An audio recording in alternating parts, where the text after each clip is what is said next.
Hi guys! Welcome to sa ating vlog.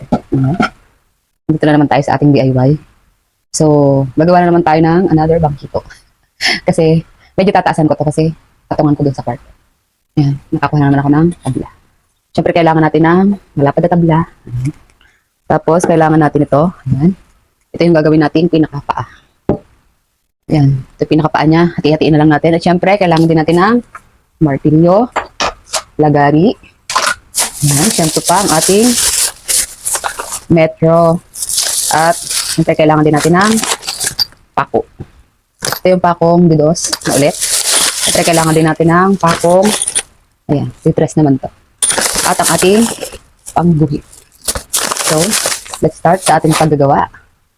Dahil ito ay merong excess, ayan, meron siya pinaka-excess. Para pumantayan ay atin munang lalagarin, guys. Ayan. Siyempre, tayo ay maglalagari na naman. Nasabihin naman ng kapitbahay ay merong maingay. Ayan. Lalagariin natin yan. Para pumantay, mga guys. Ay. Pakita ko sa inyo ang ating paglalagari.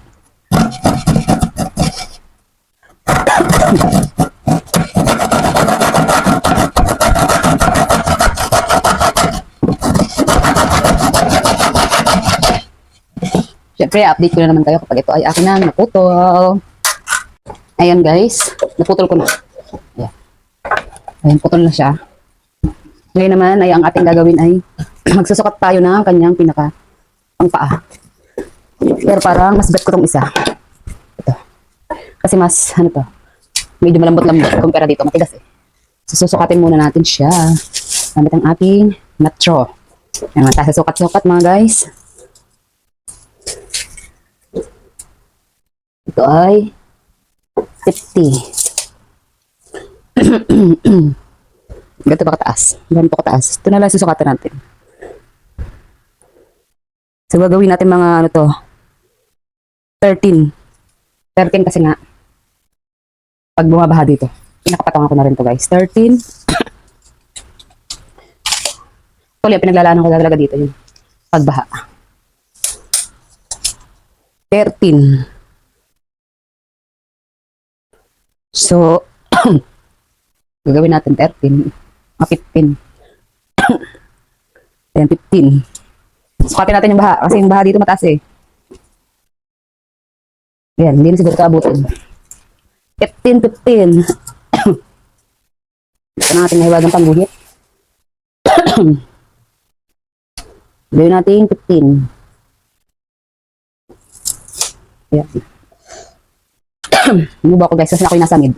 So, gawin natin siyang 15 ang taas ng ating bangkito. Isa na ulit nating maglagari.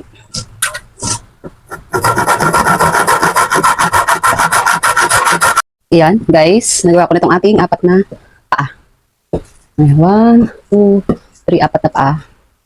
Ayan, nagawa na natin. Ngayon naman, gagawa tayo ulit ng pinaka, ano niya, tukod.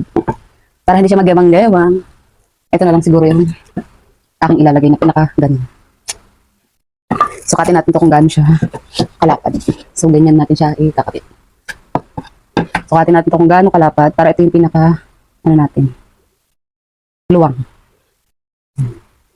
So, ngayon ay atin ulit lalagariin yun guys. Ito yung ating pinaka-ganon lapad niya. So, start ulit tayo mag-lagari. Puro lagari-lagari lang naman ito guys. So, bali, ang gagawin natin pinakatukod dalawa. Para hindi siya maggiwang-giwang. Ayan guys, nagawa na natin ang, ayan, hindi ko naman napakita yung pagpukpok. Nakalimutan ko i-press yung ano, yung video. Ayan. Medyo mataas siya guys kasi nga, magiging patungan ko yan dun sa gagawin nating pagbahaan baga. Ayan. Meron na siyang pako. Ayan. Ngayon ay atin na ilalapat ito. Ayan. Ganyan siya guys. Hindi na lang natin ang pinakahaba. Ayan. So, atin ang ilalapat.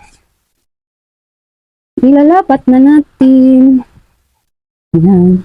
Pantayin na ang ating pako.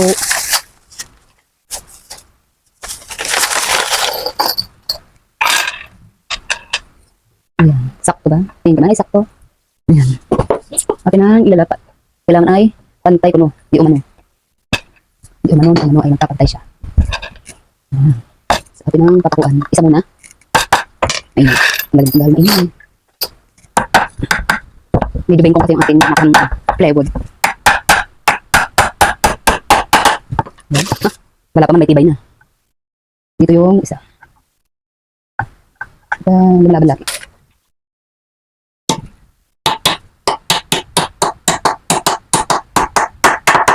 Ayan na guys, tapos na ating bangkito. Pwede na naman tayo umupo mga guys. Ayan. Finish naman, wala nang ano. Ating bangkito. Meron naman tayo isang project na nagawa. Patungan.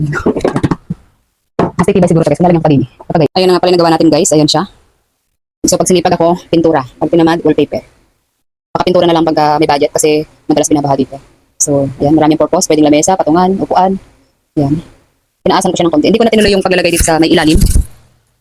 Doon. Kasi nga, bumibitak yung kahoy. So, goods naman na yan. Ayan.